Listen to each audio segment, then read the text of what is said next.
आज पढ़ेंगे chapter 4, chapter part 4। क्या है? द्विघात समीकरण। द्विघात समीकरण क्या होता है? हमारे पास जो द्विघात समीकरण दी होती है, जैसे कि हमने पढ़ा था पीछे बहुपद। बहुपद क्या होता है? द्विघात बहुपद किसे कहेंगे? चर की अधिकतम घात दो को ही द्विघात बहुपद कहते हैं। ax² plus bx plus c बराबर जी बराबर, ये हो जाएगा हमारे पास बहुपद। ये क्या है? बहुपद। बहुपद को किससे लिखते हैं? px से। ax² plus bx plus c। अगर बहुपद px क्या है? 0, तो ax² plus bx plus c बराबर 0। px क्या है हमारे पास? 0। तो ये कहलाएगा द्विघात समीकरण। तो हो जाएगी द्विघात समीकरण, इसे कहेंगे द्विघात समीकरण। ठीक है, द्विघात समीकरण कहेंगे। अब द्विघात समीकरण की पहचान क्या होती है? द्विघात समीकरण की पहचान ये होती है कि उसकी जो अधिकतम घात होगी, चर की अधिकतम घात कितनी होनी चाहिए? 2। पहचान जो होती है, पहचान चर की जो चर की अधिकतम घात क्या हो? 2 है। चर की कैसी अधिकतम घात क्या है? 2 है। तो क्या क्या कहलाएगा? द्विघात समीकरण। क्या कहलाएगा? द्विघात समीकरण। और यहाँ पे एक बराबर नहीं होनी चाहिए 0 के। ए के जो x² का जो गुणांक है वो 0 के बराबर नहीं होना चाहिए। ठीक है, आगे फिर हमारे पास है समीकरण, द्विघात समीकरण को हल करने की विधियां। ठीक है, द्विघात समीकरण को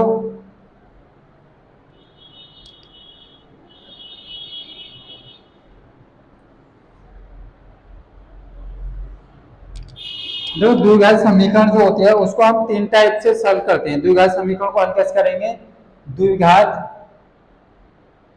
समीकरण जो होती है उसको हम 3 टाइप से हल करते हैं। एक पहला नंबर जो होता है हमारे पास गुणनखंड विधि द्वारा, गुणनखंड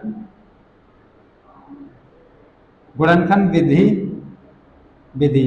दूसरा होता है हमारे पास श्रीधराचार्य सूत्र द्वारा, श्रीधराचार्य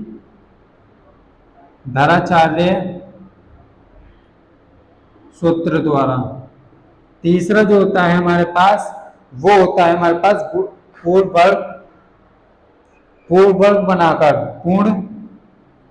वर्ग बनाकर। ये 3 तरीके से हम क्या करेंगे? इसको समीकरण को सॉल्व करेंगे। ठीक है, फिर आगे जो हमारे पास श्रीधराचार्य जो सूत्र होता है, हमारे पास श्रीधराचार्य जो सूत्र होता है वो होता है x बराबर -1 plus √b² minus 4ac upon 2a। क्या होता है? 2a। ठीक है, ये होता है हमारे पास सूत्र श्रीधराचार्य। अगर यहाँ पर कहता है इसके क्या है? मूल अगर समीकरण कोई समीकरण दी होगी, जैसे श्रीधराचार्य समीकरण दे रखे हमारे ax² plus bx plus c बराबर 0, ये दे रखे है। और हमसे कहे समीकरण के जो मूल हैं, मूल क्या है? अल्फा इंटू बीटा है, अल्फा और बीटा है। तो हमारे पास जो समीकरण होगी अल्फा बराबर हो जाएगी -a plus √b² minus 4ac upon 2a। तो बीटा बराबर जो हो जाएगी हमारे पास माइनस के b minus √b² minus 4ac upon 2a। तो ये बीटा की वैल्यू हो जाएगी और ये अल्फा की वैल्यू हो जाएगी। ठीक है, ये हो जाता है श्रीधराचार्य सूत्र। और ये गुणनखंड विधि क्या होती है हमारे पास? जैसे ax² plus bx plus c बराबर 0, ये क्या है? कोई समीकरण है, ये मानक समीकरण होती है द्विघात समीकरण। इसमें इसके जो मल्टीप्लाई करते हैं, जो गुणा करने पर गुणा करने पर गुणनफल आता है, उसको फैक्टर करके उनका योग कितना आना चाहिए? घटा के या योग करके कितना आना चाहिए? b के बराबर चाहिए। ये कहलाती है गुणनखंड विधि, जिसे कहते हैं गुणनखंड विधि। और एक हमारे पास होती है पूर्ण वर्ग। हमें कुछ समीकरण दे होगी, उस समीकरण क्या करेंगे? पूर्ण वर्ग बनाएंगे और वो कहलाएगी पूर्ण वर्ग विधि। ठीक है, पोलवर्ग विधि। तो हम एक्सरसाइज पे चलते हैं आगे। हमारे पास जो एक्सरसाइज है वो है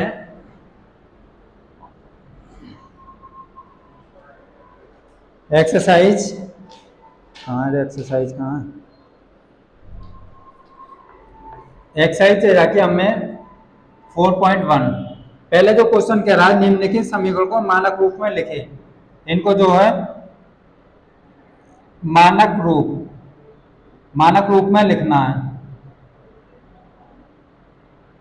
समीकरण एक, पहला क्वेश्चन दे रखा है 9x प्लस 6x² माइनस 1 बराबर 0। दूसरा जो दे रखा है हमारे पास 5x² प्लस 4x बराबर 1। तीसरा जो दे रखा है हमारे पास 4y² 3 बराबर 4 जो दे रखा है 9y² 6y माइनस 1। ये कह रहा है हमें क्या लिखनी है, मानक रूप। समीकरण का जो मानक रूप होता है दोगुना समय ax² plus bx plus c बराबर 0, ये होता है इसका मानक रूप। क्या होता है ये, मानक रूप। ये होता है समीकरण का मानक रूप। इनको समीकरण को सबको इस प्रकार से लिखना है, ये हो जाएगा मानक रूप। सबसे पहले लिखेंगे x की पावर 2 6x² वाला, जिसकी अधिकतम घात के घटते हुए क्रम में लिख देते हैं x²। फिर उसके बाद लिखेंगे ये कितना है 9x, फिर उसके बाद लिखेंगे -1 बराबर 0। ये हो जाएगा इसका मानक रूप। क्या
ये क्वेश्चन कह रहा है जांच कीजिए कि क्या निम्नलिखित समीकरण द्विघात समीकरण है या नहीं।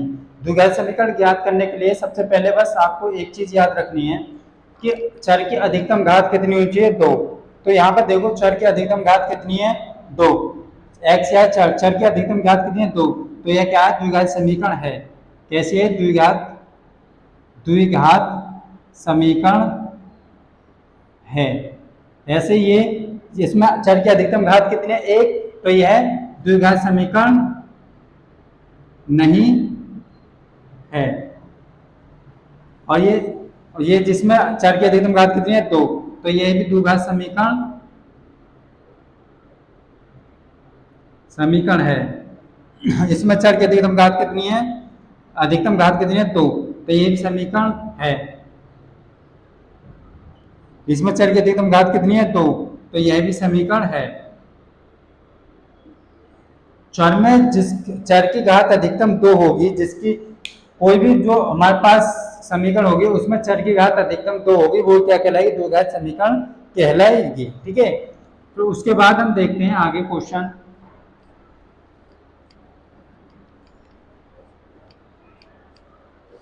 क्वेश्चन जो आगे कहता है वो कहता है जांच कीजिए कि समीकरण इतनी द्विघात समीकरण है या नहीं। जांच करवा रहा है ये। जांच कीजिए, जांच कीजिए कि समीकरण x माइनस 2 और x प्लस 1 बराबर x माइनस 1 और x प्लस 3 द्विघात समीकरण है। द्विघात समीकरण है या नहीं, या नहीं, द्विघात समीकरण है या नहीं, ये चीज सॉल्व करा रहा है। तो हम क्या करेंगे, हमारे पास क्या दे रखा है solution, x minus 2 x plus 1 बराबर x माइनस 1 एक्स प्लस 3। इधर x से मल्टीप्लाई कर दो इसमें x square plus x minus 2x minus 2 बराबर x square plus 3x minus x minus 3। ठीक है, x से ये x कैंसिल, अब इसको एक तरफ ले आओ सबको, x ये हो जाएंगे हमारे पास माइनस के x माइनस 2, इधर आकर माइनस के 3x प्लस के x प्लस के 3 बराबर 0। तो ये हो जाएगा हमारे पास, देखो माइनस के 3x, ये माइनस के x और प्लस के x कैंसिल, हमारे पास जो बचा ये माइनस के 3x बचे और ये प्लस के 1 बचे बराबर 0। तो ये है इसकी चर के अधिकतम घात कितने? 1। तो यह द्विघात समीकरण नहीं है, द्विघात समीकरण नहीं है, द्विघात समीकरण नहीं है। इसी टाइप से क्वेश्चन आगे कर रहा है। 6 क्वेश्चन जो पूछ रहा है, क्वेश्चन नंबर 5 में क्या क्या रखा है? 5 जो कह रहा है, 5 में ये कह रहा है कि क्वेश्चन नंबर 6 जो कह रहा है y प्लस 1/y बराबर y प्लस 1/y बराबर 7, क्या ये द्विघात समीकरण है या नहीं? तो हमको देखना है, इसकी एलसीएम ले लो, y स्क्वायर प्लस 1 y बराबर 7, तो y स्क्वायर प्लस 1 बराबर 7y। तो इसे इधर लिया, y स्क्वायर माइनस के 7y प्लस 1 बराबर 0। तो चर की अधिकतम घात कितनी है? 2। तो ये है, क्या है? द्विघात समीकरण है, ये द्विघात समीकरण हैगी। तो आगे जो 7वां क्वेश्चन जो कहता है, 7 कहता है 7 क्वेश्चन कह रहा है सिद्ध कीजिए इतने बराबर इतने एक द्विघात समीकरण है। सिद्ध कीजिए ये द्विघात समीकरण है। 9x square plus 9x plus 7 बराबर 7x square plus 9x plus 9, क्या ये द्विघात समीकरण है? सिद्ध करवा रहा है ये। तो हमारे पास सबको एक तरफ ले आओ, 9x square minus 9x plus 7, ये इधर आगे सब माइनस हो जाएगा, माइनस के 7x स्क्वायर माइनस के 9x माइनस के 9 बराबर 0। तो माइनस के 9x माइनस के 7x माइनस के 2x स्क्वायर, 9 और 9 माइनस के 18x, तो माइनस के 2 बराबर 0। तो ये क्या द्विघात समीकरण है? क्योंकि x की पावर अधिकतम कितनी है? 2। तो ये द्विघात समीकरण है, प्रूफ में सिद्ध हुआ, ये द्विघात समीकरण है। ठीक है, कल एक्सरसाइज दूसरी कराएंगे।